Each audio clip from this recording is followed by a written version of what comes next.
Dans l'actualité de ce 20 février, le président du Faso séjourne à Dori dans le Sahel pour l'inauguration d'infrastructures routières et hospitalières. Il sera également aux côtés des déplacés internes du Sahel et ceux de la région du Centre-Nord. Nous y serons en début de journal. À suivre également la une en Allemagne, des membres d'une même famille ciblée par un tueur alors qu'ils participaient à une réunion de famille. La fusillade a fait 6 morts et 2 blessés graves. Voilà pour le sommaire. Mesdames et messieurs, merci de nous suivre.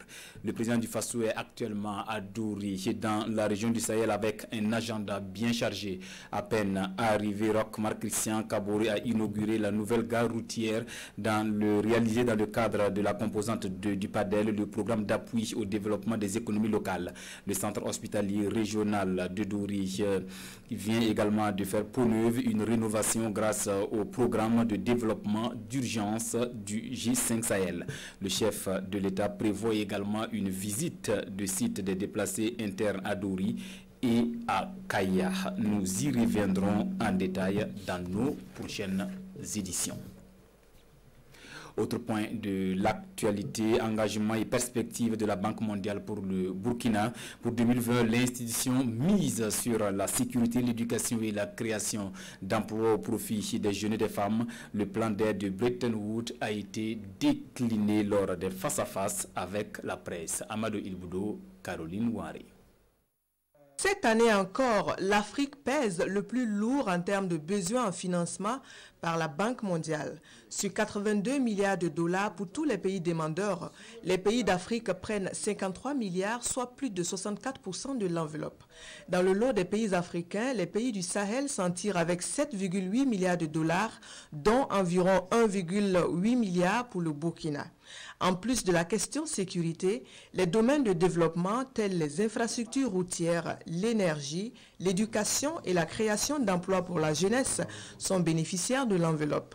Burkina Faso était le pays bénéficiaire plus fort ou plus grand dans la zone Sahel.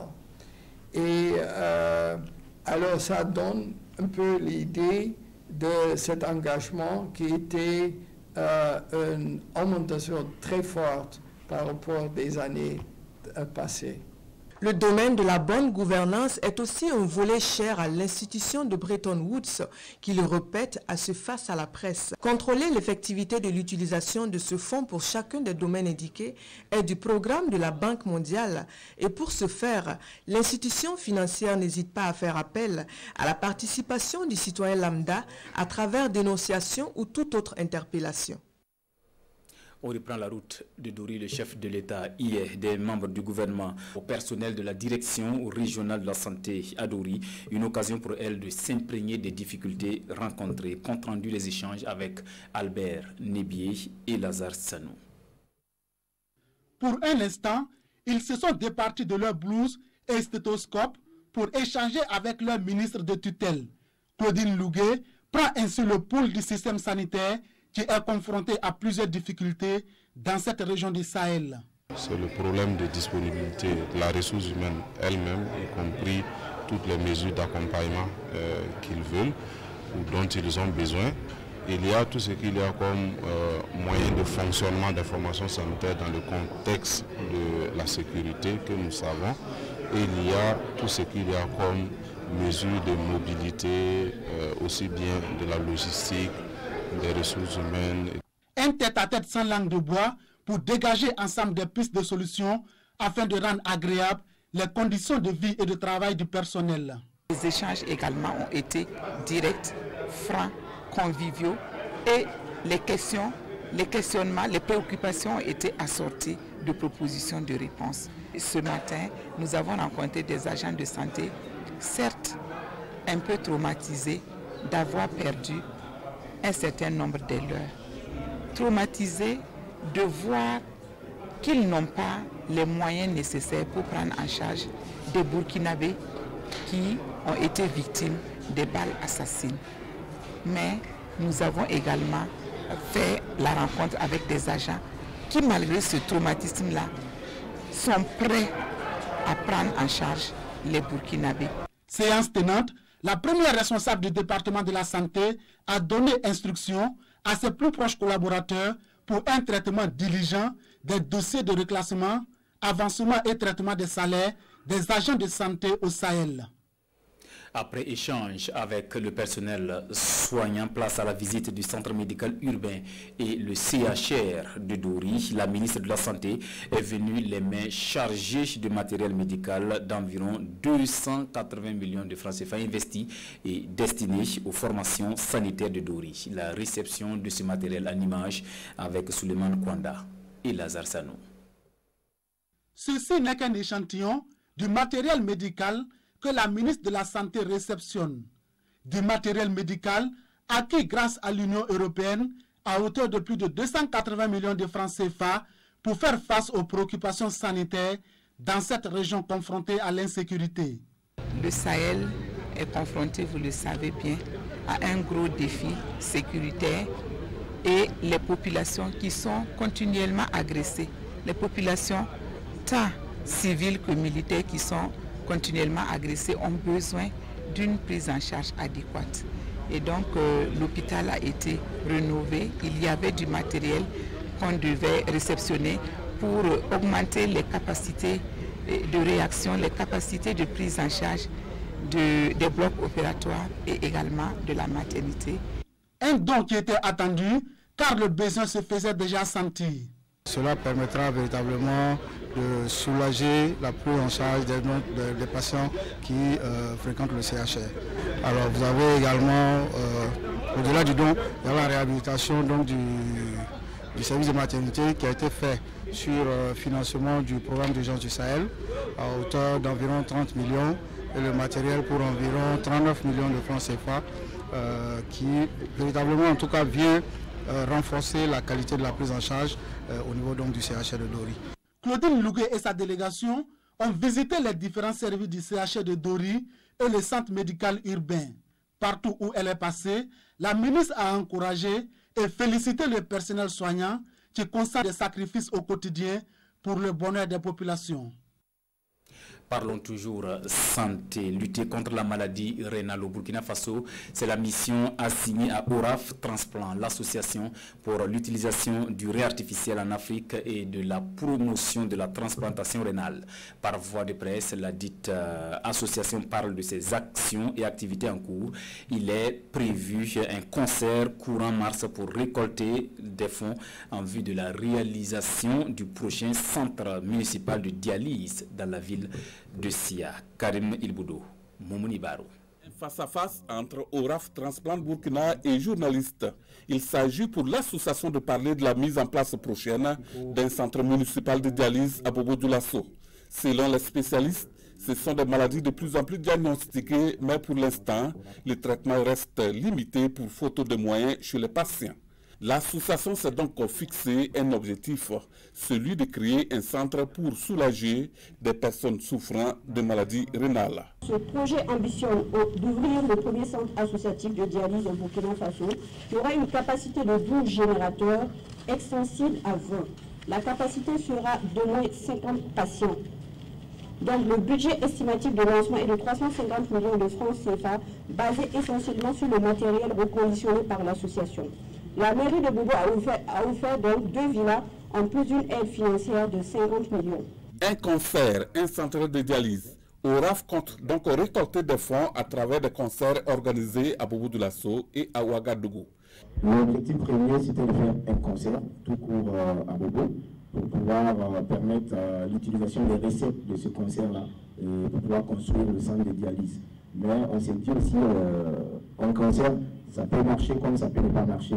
Alors que si l'objectif est de rechercher les fonds, peut-être qu'il faut allier d'autres activités qui peuvent permettre de lever les fonds avec plus d'assurance. Voilà, donc voilà pourquoi en prélude du concert, il y aura une soirée gala qui se tiendra le 12 mars à l'hôtel Sichina avec les autorités, les opérateurs économiques et beaucoup de personnes ressources au cours de laquelle on va demander à faire des souscriptions. Voilà, et on s'est dit qu'à travers ces souscriptions, on peut réunir pas mal de fonds. Un centre de dialyse à Bobo-Dioulasso pour améliorer l'offre de soins de santé au Burkina, c'est le vœu le plus cher de l'ORAF. Pour elle, d'autres activités seront prévues pour la levée des fonds au grand bonheur de la population. Après Tenkodogo, la ministre de la Femme, de la Solidarité nationale et de la Famille dépose ses valises à Fada dans la région de l'Est pour le même exercice, recueillir les préoccupations des 8 mars. Presley, Kiem Touré, Ibrahim Sanou, reportage. Face à leur ministre de tutelle, les femmes de la région de l'Est égrènent ici un chapelet de doléances. Ces doléances devront être soumises au chef de l'État lors du Forum national des femmes qui se tiendra conjointement avec la Journée internationale de la femme. Réfectionner et équiper les maisons de la femme dans toutes les provinces, octroyer des AGR aux femmes déplacées internes pour leur pré-relèvement et relèvement. Réalisation d'une unité de transformation de la tomate au profit des femmes. Vous avez émis des couvre-feux partout. Alors, nous voulons des gynécologues. Vous savez, vous nous avez rapprochés avec les hommes, donc vous savez ce que ça veut dire. Donc, nous voulons des gynécologues, les femmes. Marie-Laurence Ilboudou dit avoir pris bonne note de ses préoccupations.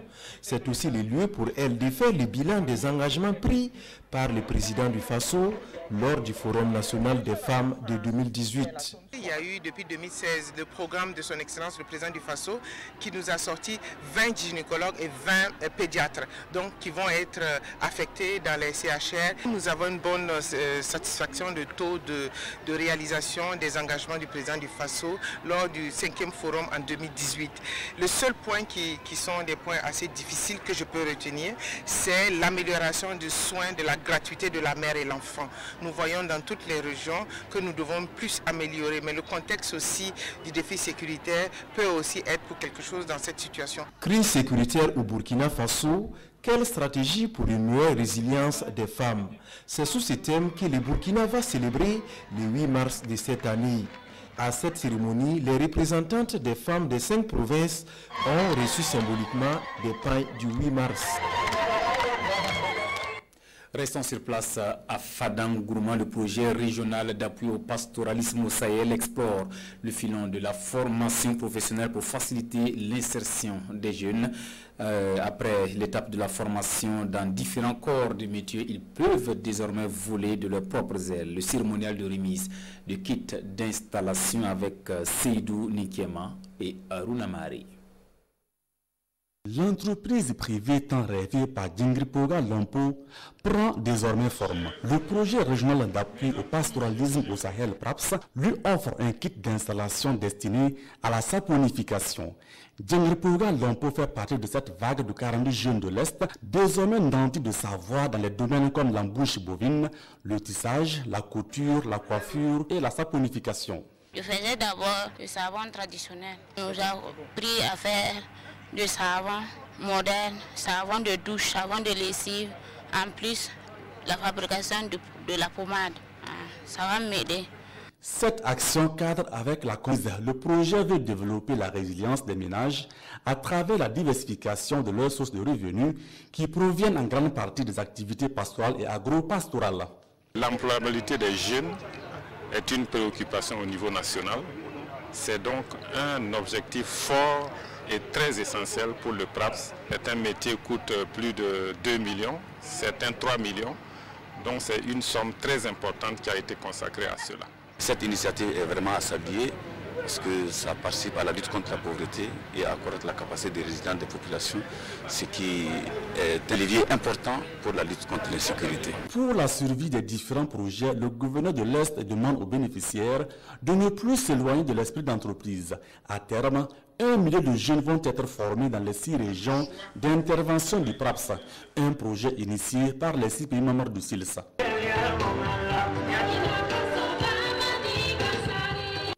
La musique adoucit les mœurs, dit-on. Allons donc rêver avec Karim Sanou alias Diakassa. Son nouvel album, le 3e, est fait de reggae, de raga et même du warba au rythme du balafon. C'est à découvrir avec Oscar Soulama et Amadou Marcelto.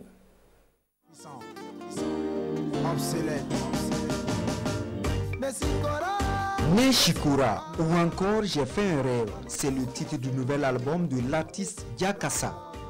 Un album de 11 titres chantés à mourir, djoula, français et créole. Neshikura évoque des thématiques telles que le racisme, les conditions de vie des migrants africains, la malgouvernance, mais aussi l'amour et la parenté à plaisanterie. Pour moi, c'est un cauchemar.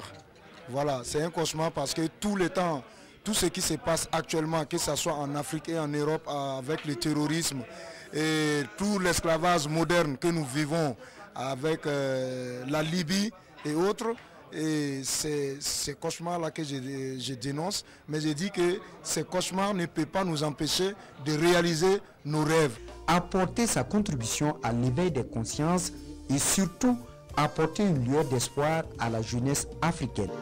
Les Africains.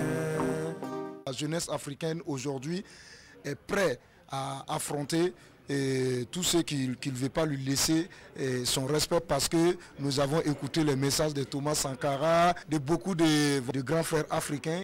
L'artiste Diakassa est à son 3e album. Plus connu en Occident, il envisage conquérir la scène musicale burkinabé. Mes amis m'ont béni, Burkina me suit, partout je m'en vais. À l'international, une fusillade fait 6 morts et 2 blessés graves en Allemagne. Les victimes seraient de la même famille.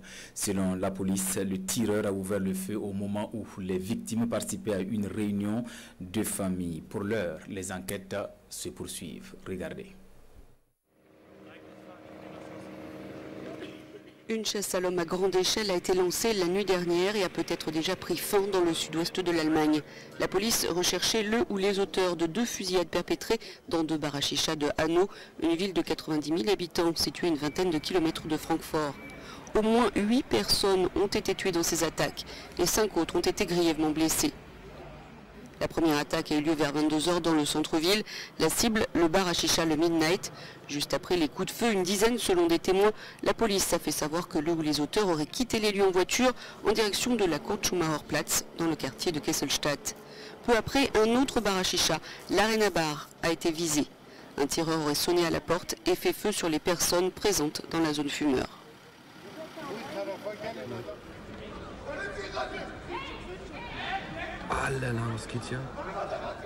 La police n'a donné aucune information sur les victimes ou sur les motivations du ou des tireurs. Le maire social-démocrate de Hanau, Klaus Kaminski, a demandé d'éviter toute spéculation et appelé les habitants à la prudence. Une dernière information de la police fait état d'un suspect trouvé mort à son domicile à Hanau et de la découverte d'un autre corps. L'enquête se poursuit mais laisse à penser qu'il n'y aurait pas d'autres auteurs. Voilà, 2 attaques qui ont fait 8 victimes et 5 blessés. Revue de presse pour refermer cette édition, à lire à la une le soutien manifeste de l'artiste musicien Tiken Diafakoli pour la construction d'un centre communal de dialyse à Bobo-Dioulasso, l'échec des pourparlers libyens et l'annonce de l'application de l'UDS sur les indemnités des travailleurs de l'administration publique dès ce mois de février. Lecture croisée des journaux avec Sekou Zongo. Imposition des primes et indemnités des fonctionnaires effectives pour compter de février 2020. C'est le titre qu'affiche le journal de tous les Burkinabés Sidouaya.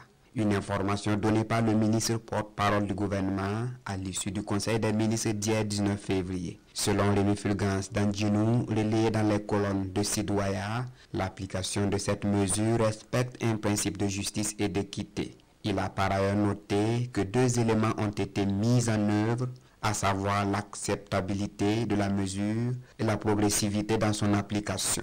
Selon Aujourd'hui au Faso, l'information circulait dans les coulisses et sur les réseaux sociaux. Elle est désormais confirmée, car selon Rémi Fulgence Dandjinou, l'élargissement de l'impôt unique sur les traitements et salaires aux primes et indemnités des fonctionnaires du public sera une réalité à compter de ce mois de février. Les pourparlers interlibyens, c'est le sujet développé par l'Obs dans sa rubrique Regard sur l'actualité. Constance dans l'échec, s'exclame l'observateur Palga. De Paris à Moscou, en passant par Addis Abeba, Tunis, Dakar ou Rome, le décor n'a cessé de changer tandis que l'échec demeurait une constante, regrette le doyen des quotidiens burkinabés. Sur le sujet, conclut l'Obs, Ce séisme politique a malheureusement gagné de nombreux pays sahélo-sahariens. Une œuvre de charité de la part de Tiken Jaffa Koli, sujet qui a intéressé l'Express du Faso. En préparation d'un concert géant de la star du reggae africain, il annonce soutenir la construction du centre communal de dialyse de Bobo Dioulasso. C'était là notre version de l'actualité de ces 13 heures. Mesdames et messieurs, merci de la fidélité au programme de la télévision du Burkina.